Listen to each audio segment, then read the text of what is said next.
అపూర్వ వస్తువు. భవానీ నగరంలో జయవర్మ అనే ఒక గొప్ప ధనికుడుండేవాడు. ఆయనకు జయపాలుడు, విజయుడు, జయుడు అని ముగ్గురు కుమారులుండేవారు. వారి మధ్య వయసులో కాని, రూపురేఖలలో కాని, విద్యా వినయాదులలో కాని అట్టే వ్యత్యాసం ఉండేది కాదు. నిజంగా ఆ అన్నదమ్ములు చాలా బుద్ధిమంతులు, అన్యోన్య ప్రేమ కలవారు. వారి మధ్య రహస్యాలు లేవు. ఒక్క విషయంలో మటుకు వారు ఒకరితో ఒకరు చెప్పుకొని ఎరుగరు.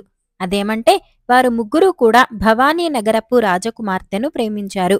ఆమెనే ఎప్పటికైనా ఎలాగైనా సరే పెళ్లాడి తీరాలని ఒకరికి తెలియకుండా ఒకరు గట్టిగా తీర్మానించుకున్నారు. వారు ముగ్గురూ ప్రతి సాయంకాలం రాజసౌధం పక్కగల ఉద్యానవనానికి షికారుకు వెళ్లేవారు.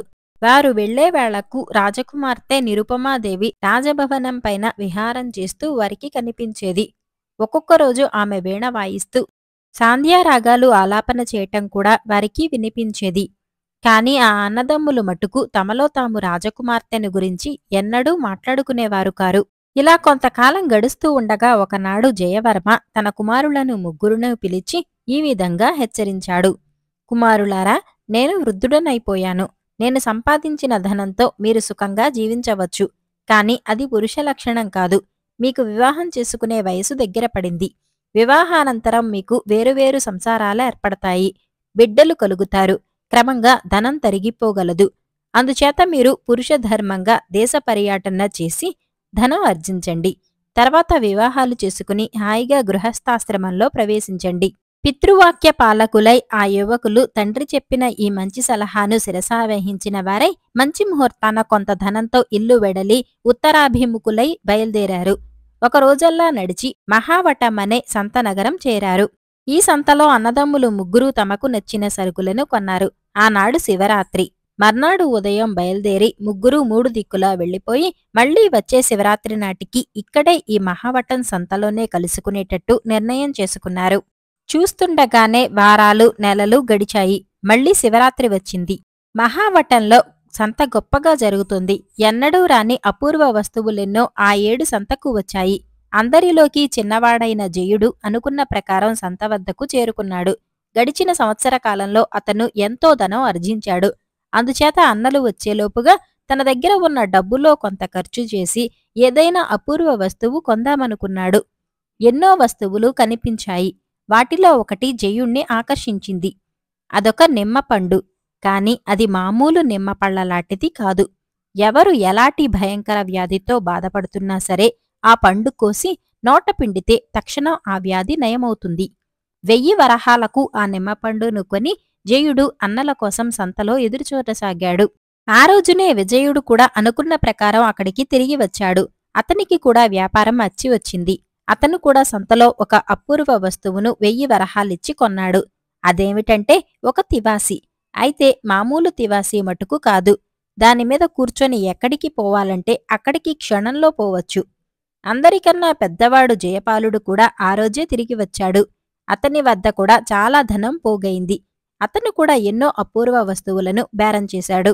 ఆఖరకు ఒక చిన్న దుకాణంలో అతడికొక అద్దం దొరికింది. దాని విలువ 1000 వరహాలని చెప్పాడు దుకాణందారు. మామూలు అద్దానికి 1000 వరహాలెందుకు?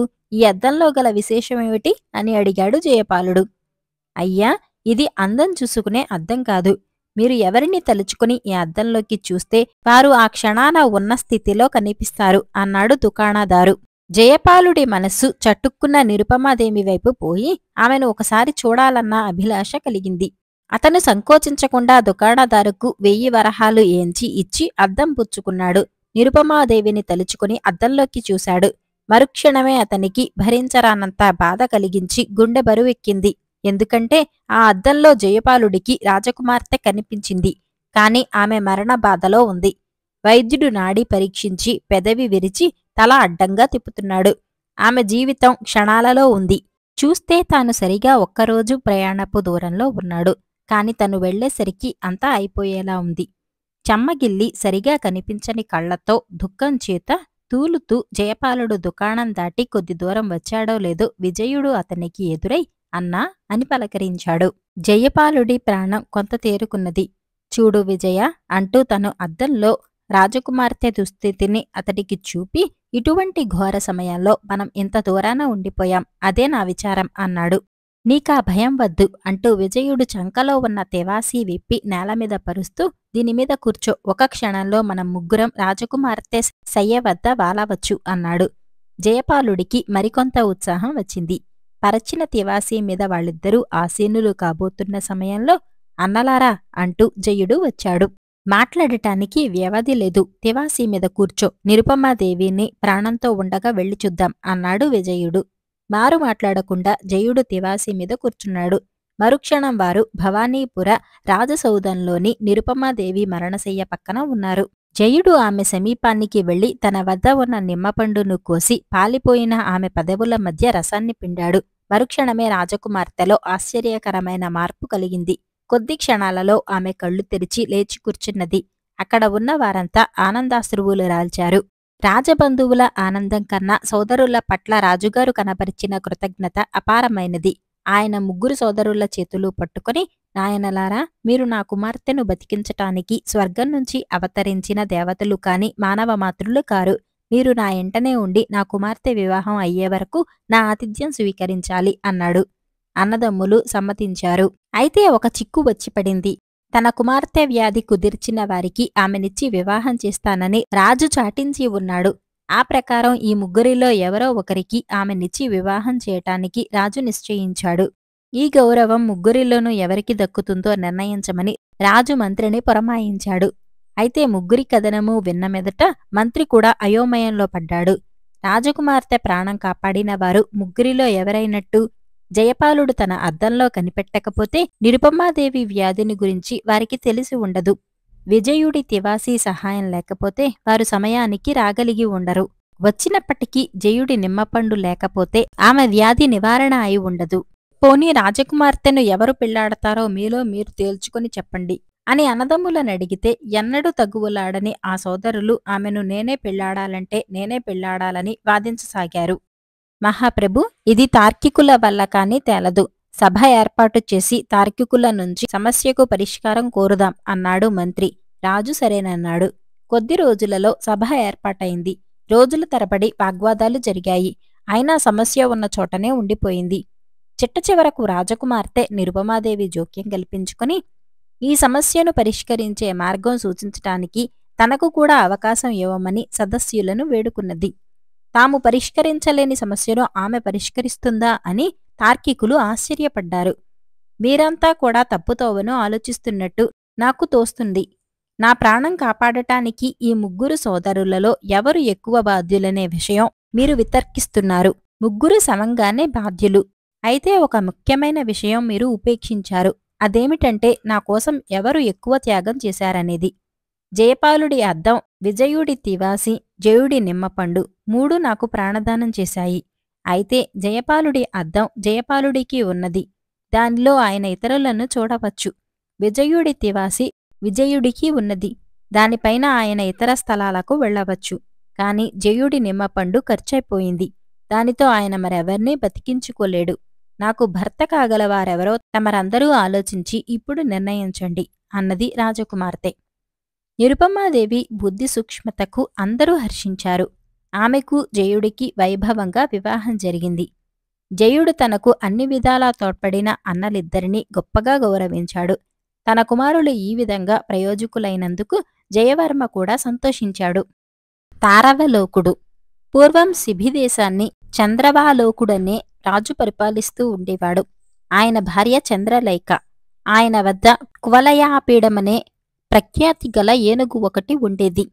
ఆ ఏనుగు కారణంగా శత్రురాజులు చంద్రవాలోకుడి రాజ్యాన్ని కన్నెత్తి చూడలేకపోయేవారు. చంద్రవాలోకుడికి తారవాలోకుడని ఒక కొడుకు కలిగాడు. అతడు సౌమ్యుడు, ధర్మపరుడు, జ్ఞాని, పితృసేవాపరాయణుడు.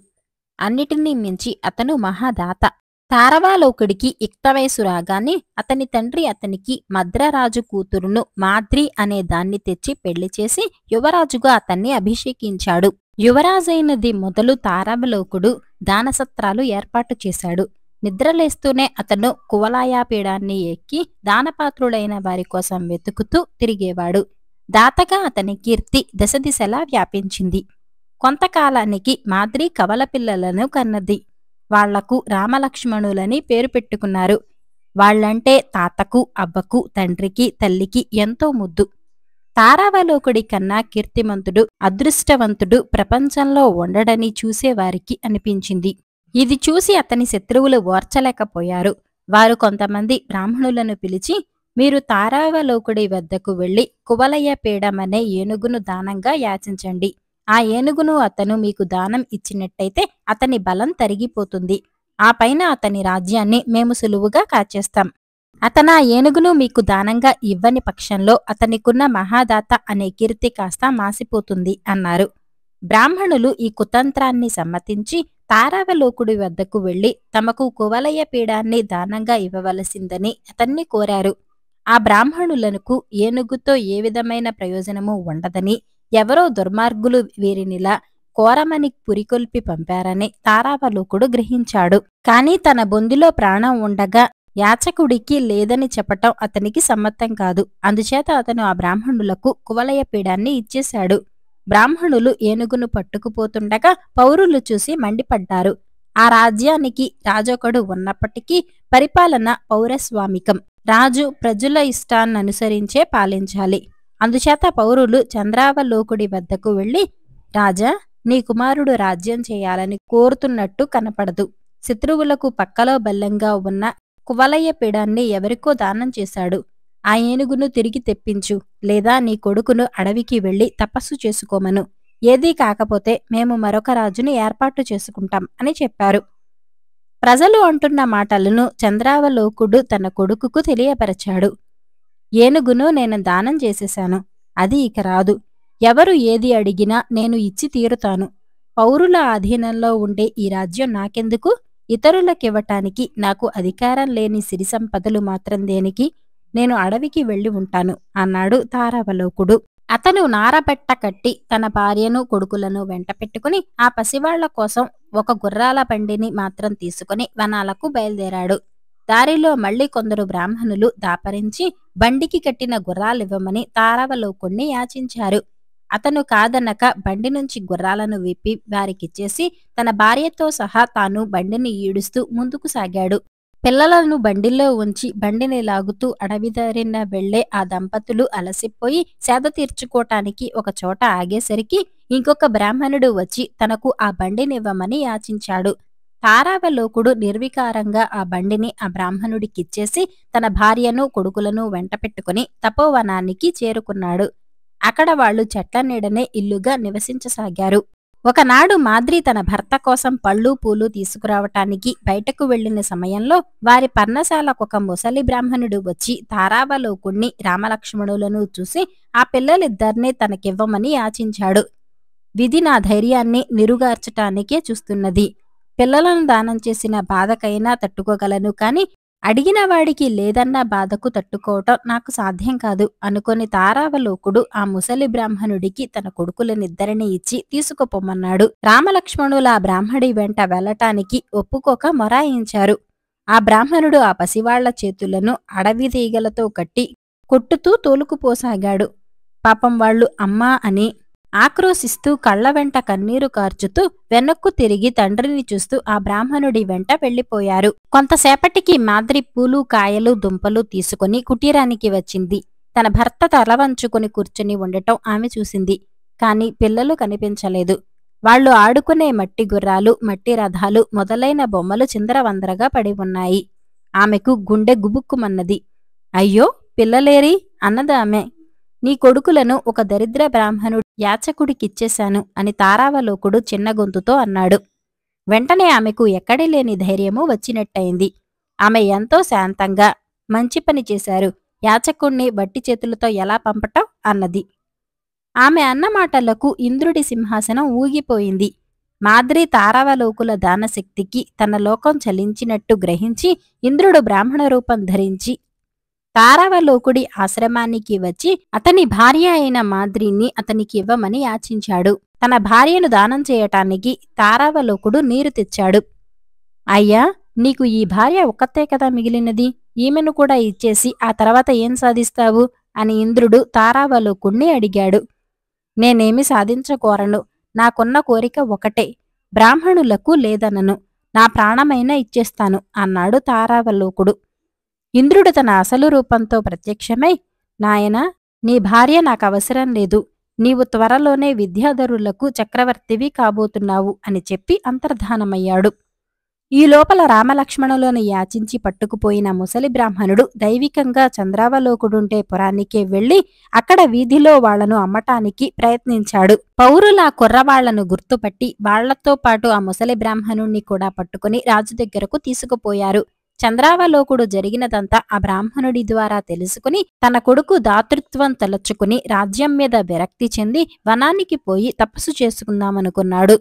పౌరులు ఎంత బతిమాలినా వినకుండా ఆయన తన మనుమలను ఆ బ్రాహ్మణుడి వద్ద డబ్బు ఇచ్చి కొనుక్కొని వాళ్లను తన భార్య అయిన చంద్రలేఖను వెంటపెట్టుకుని తన కొడుకు ఉండే ఆశ్రమానికి వెళ్లిపోయాడు. తారావలోకుడు తండ్రిని అంత దూరంలోనే చూసి పరిగెత్తుకుంటూ వచ్చి ఆయన కాళ్ల మీద పడ్డాడు. ఆశ్రమంలో అందరూ తిరిగి కలుసుకుని ఒకరి సంగతులొకరు చెప్పుకుంటున్న సమయంలో ఆకాశం నుంచి లక్ష్మీదేవి ఒక ఏనుగుతో సహా అక్కడికి దిగింది. ఆమె తారావలోకుడితో, ఈ ఏనుగు నెక్కి విద్యాధర లోకానికి వెళ్ళు. దానమహిమ చేత విద్యాధర చక్రవర్తి పదవి సంపాదించుకున్నావు అని చెప్పింది. తారావలోకుడు భార్యాపుత్ర సమేతుడై తన తల్లిదండ్రుల పాదాలకు వందనం చేసి ఆ ఏనుగు మీద ఎక్కాడు. ఆశ్రమవాసులందరూ దిగ్భ్రమ చెంది చూస్తుండగా ఆ ఏనుగు తారావలోకుణ్ణి, మాద్రిని, రామలక్ష్మణులను, లక్ష్మీదేవిని ఎక్కించుకుని విద్యాధర రాజులు వెంటరాగా ఆకాశ మార్గాన వెళ్లిపోయింది.